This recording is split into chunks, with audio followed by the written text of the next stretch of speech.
কিয় বিবাহ বিচ্ছেদ হ'ল অসমৰ জনপ্ৰিয় অভিনেত্ৰীগৰাকীৰ।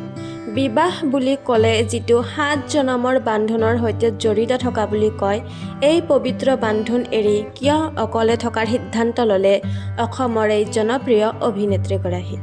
সবিশেষ জানিবলৈ ভিডিঅ'টি শেষলৈকে চাই থাকক। নমস্কাৰ বন্ধু বান্ধৱীসকল, মই জিমিয়ে আপোনালোক সকলোকে স্বাগতম জনাইছোঁ গাঁৱলীয়া ছোৱালী জিমিৰ অন্য এটি ভিডিঅ'লৈ। বন্ধু বান্ধৱীসকল, অসমৰ জনপ্ৰিয় অভিনেত্ৰী নন্দিনী কাশ্যপৰ ডিভোৰ্চ বা বিবাহ বিচ্ছেদ হোৱাৰ কাৰণটো কি আপোনালোকে জানেনে? বন্ধু বান্ধৱীসকল, তেওঁ নিজ মুখেৰে ক'লে যে তেওঁ আৰু তেওঁৰ স্বামীৰ সৈতে মনৰ কিছু অমিল ঘটিছিল আৰু মনৰ অমিল ঘটাৰ বাবে তেওঁ এই সিদ্ধান্তটি ল'বলৈ বাধ্য হ'ল। বন্ধু বান্ধৱীসকল, বিবাহ বুলি ক'লে 7 জনমৰ এটা পবিত্ৰ বান্ধোনেৰে বান্ধ খাই থকা এক সম্পৰ্ক। পিছে এয়া ভাঙিবলৈনো কিমান টান আৰু কিমান সহজ এয়া আমি সাধাৰণ লোকে নাজানিম।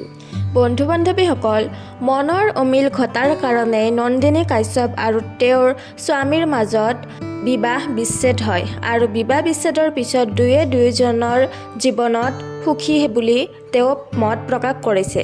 বন্ধু বান্ধৱীসকল, আজিৰ ভিডিঅ'টি ইমানখিনিয়ে আছিল। আশা কৰোঁ আপোনালোকে চাই ভাল পালে, আৰু যদিহে ভাল পালে তেতিয়াহ'লে এই চেনেলটি ছাবস্ক্ৰাইব কৰি দিবলৈ নাপাহৰিব। তেনেহ'লে আজিলৈ এৰিছোঁ, বাই বাই।